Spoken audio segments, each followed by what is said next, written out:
يا مساء الفل على كل حبايب قلبي اللي بيتابعوني، مساء الورد، مساء الياسمين، مساء كل حاجة حلوة. كل سنة وانتم طيبين ورمضان كريم. النهارده ان شاء الله يا حبايب قلبي استكمالا بقى للحلقات بتاعتنا الجميلة الرايقة بتاعت رمضان. كل سنة وانتم طيبين للمرة التانية. هنعمل مع بعض وجبة سحور، عايزة اقول لكم عسل عسل عسل. بجد والله تستاهل بقكم. ان شاء الله يعني لو جربتوها استحالة ان انتوا تبطلوها، شكل وطعم وريحة في منتهى الجمال. مش هتكلم بقى عن الوصفة بتاعتي كتير، تعالوا نشوف الطريقة والمقادير.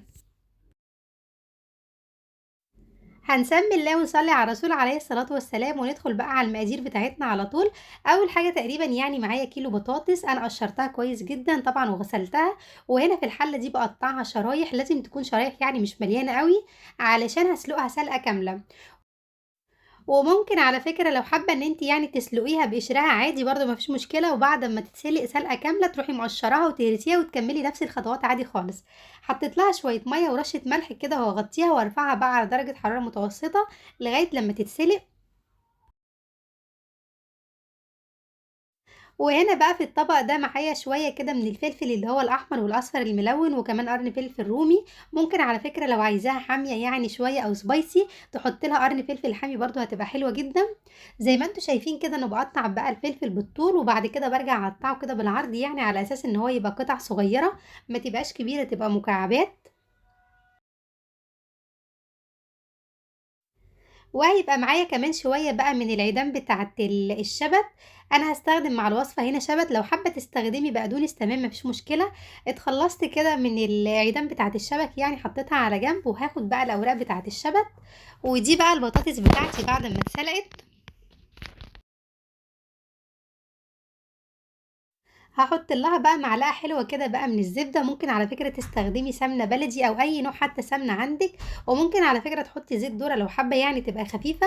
ونحط كمان شوية ملح صغيرين خالص وشوية فلفل اسمر، وكمان شوية كمون. زودي بقى كمون زي ما انت عايزة. البطاطس المسلوقة عايزة اقول لكم بتحبي الكمون قوي. اخر حاجة بقى هضيفها على البطاطس بتاعتي رشة صغيرة خالص من البابريكا.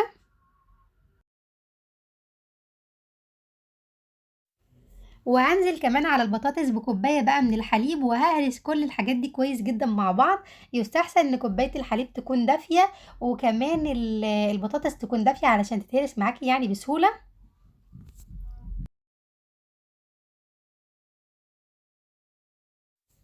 وبعد كده بتنزلي عليها بقى بالخضار اللي احنا قطعناه ده، الفلفل اللي هو الملون وكمان الشبت، بس انا الحقيقة هخلي شوية شبت يعني وفلفل ملون كده على جنب. هقول لكم ليه في الاخر يعني هنزين بيهم. وبعد كده هتقلبي بقى كل الخضار الجميل ده مع البطاطس تقليبة حلوة.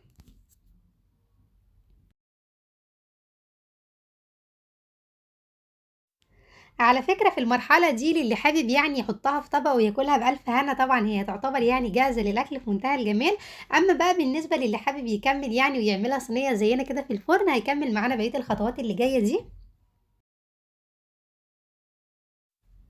دي بقى البايركس اللي انا هدخلها الفرن، حطيت لها كده مسحه زيت حلوه بقى من الجناب وكمان القاع بتاع الصينيه علشان تطلع معايا يعني بالقطعه. وهبتدي بقى ان انا انزل عليها البطاطس المهروسه اللي احنا كنا لسه عاملينها مع بعض، وهتسويها كويس جدا في البايركس.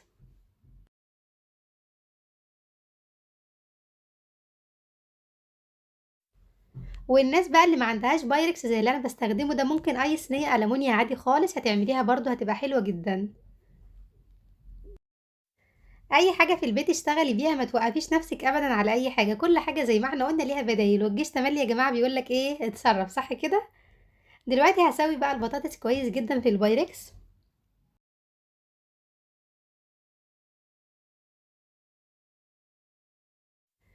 وهجيب بقى يا اما كوبايه يا اما ظهر معلقه، وهتبتدي بقى تعملي كده بقى حفر في البطاطس، لان الحفر دي هنحط فيها بيض. طبعا بالنسبه للحفر اللي انت هتعمليها هتعملي على قد عدد البيضات اللي انت عايزه تحطيهم، او حتى على قد عدد اسرتك. يعني لو انت مثلا 5 افراد هتحطي 5 بيضات، لو انت 4 ممكن تحطي 4، علشان تغرفي لكل واحد كده في الطبق بتاعه بقى قطعه كده بالبيضه بتاعتها، هتبقى حلوه جدا شكلها وطعمها عايزه اقول لكم بيبقى في منتهى الجمال.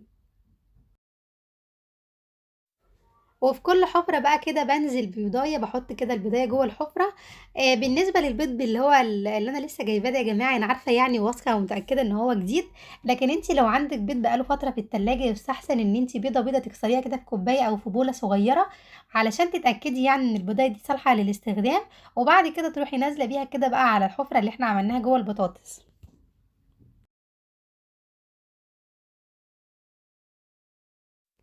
وبالنسبة للأكلة بتاعتنا دي تعتبر يعني وجبة كاملة متكاملة فيها الخضار وفيها كمان البروتين وفيها النشويات، دي مش محتاجة يا جماعة جنبها غير شوية سلطة والعيش بقى وتاكلي كده بألف هنا وشفا على قلبِك، على فكرة ممكن جدًا تنفع للسحور زي ما قُلت لكم، وكمان لو في الأيام العادية تنفع عشا، وكمان تنفع غدا هتبقى جميلة. آخر حاجة بقى بالنسبة للناس اللي بتحب تزيّن ممكن تحطّي شوية جبنة موتزاريلا، مش حابة أو ما عندكيش ما تحطّيش ما فيش أي مشكلة خالص، ده شكل يا جماعة مش أكتر. أنا هنا حطّيت شوية بقى من الجبنة الموتزاريلا كده على الوش. الناس اللي مش حابة تحط الجبنة الموتزاريلا زي ما قُلت لكم ما تحطّش وتدخّلها بقى كده على طول على الفرن هتاخد لون زي الفل وهتبقى جميلة. وممكن كمان تدهنيها كده إيه بفرشة صغيرة خالص زبدة أو سمنة من فوق علشان تاخد لون دهبي حلو. بعد أمّا حطيت بقى كده الجبنة الموتزاريلا بارُش شوية بقى من الفلفل الملون من فوق، وشوية كمان من الشبت اللي هو المفروم اللي أنا كنت فرماه ناعم، وهادخّل الصينية بتاعتي دي بقى على الفرن على درجة حرارة بتكون حامية جدًا، وليكن مثلًا 200 ما بتاخدش وقت خالص يا جماعة، باحطها في الرف الوسطاني.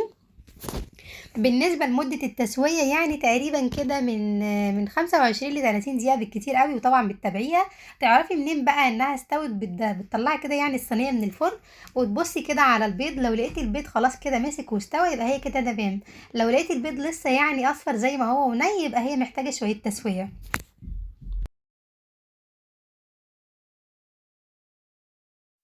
وده شكلها بعد أمّا خرجت لنا من الفرن عايزة أقول لكم والله العظيم يا جماعة نافشة وطعمها عسل، عسل، عسل، بجد كإنِّك عاملة كيكية، في منتهى الجمال.